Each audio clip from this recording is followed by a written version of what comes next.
Hi, in this video I wanted to go over exercises that you can do to strengthen your hands. I have one exercise that I know that works basically under all circumstances. Whether you play acoustic or electric, makes a little difference. Acoustic guitar, you can get a lot more out of this because the strings are harder to push down. The action is the distance from the string, pushing the string down. Basically, the action is the distance between the string and the fretboard as you push it down. And it should be millimeters. So if you're looking at a quarter inch, you probably need a setup. But the first exercise we're going to do is pretty easy. Essentially, what you want to do is line your fingers up down here on the 3rd fret on the 2nd string in, and just every fret up like this. And you're on the B string. You're not on the E, not on the top, but on the B string, the second one, to do this correctly. And really all you do is you just lift up your index finger and start hammering on the G string, the one that's next to the B string, the 3rd string. And that's going to be open. And you want to sort of get like a hammer-on sound like this. It takes a little practice. If you can't get it, eventually you will. You have to. And you want your thumb in back of the guitar like this. So you want it back here. So you don't want to put your thumb up like this when you're doing it. You don't want to be up like this. You want to be back like this. And you want to do each finger for about a minute and a half, and it's going to hurt. But that's the name of the game. No pain, no gain. And you want to do this for about a minute and a half per finger. You'll start to feel it hurt back here. It'll even hurt down in your arm, like down in here.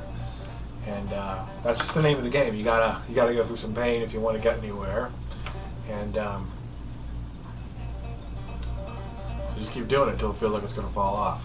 It'll start to burn back here. You'll start to feel the muscles kind of, but just keep going. Push through it, grit your teeth. Do whatever you have to do. Okay? And then change fingers. So put this one back in line with the rest on the B string, and then start with your middle and do the same thing.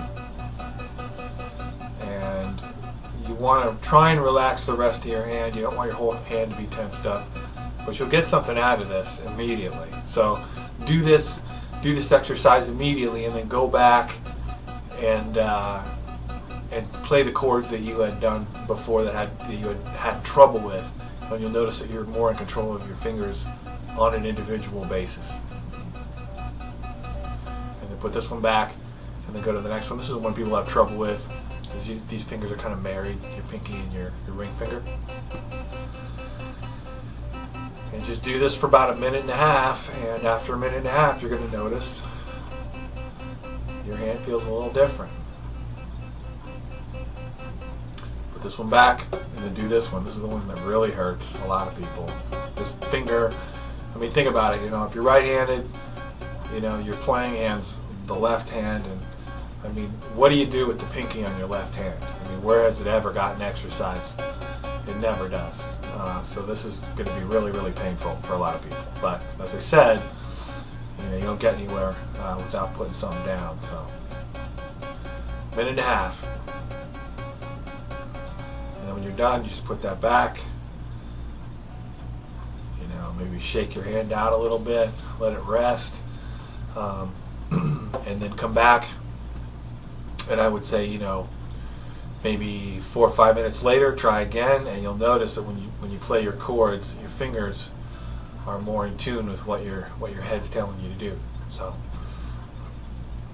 that's a very, very effective exercise. I'm going to show you another one. This exercise is on the top string, the E string, and we're going to start it down here in the same place, except this time it's going to be on the top. This one, not on the B, but on the 1st string in.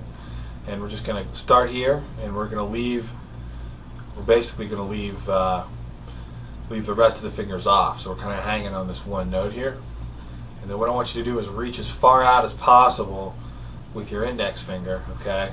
And I can reach out pretty far, but I'm just going to go 1.5 whole steps up, and you just do this. So this is sort of it strengthens your hand when it's in compromising positions. This is more of a hand strengthener. The other one was a hand strengthener when it wasn't compromised. But if you're really stretching for something, this is a really good exercise. minute and a half a finger. So if you're not feeling it, you're not going to get anything out of it. Minute and a half. Reach as far as you can with this one. Remember, it's anchored back here in the index. Reach as far out as you can. Minute and a half. And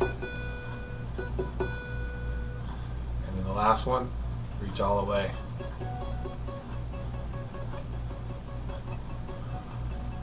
And that hurts. Ouch. You want to keep going. You don't want to stop. And eventually you'll want to stop. It's gonna hurt pretty bad. So both of those exercises are probably the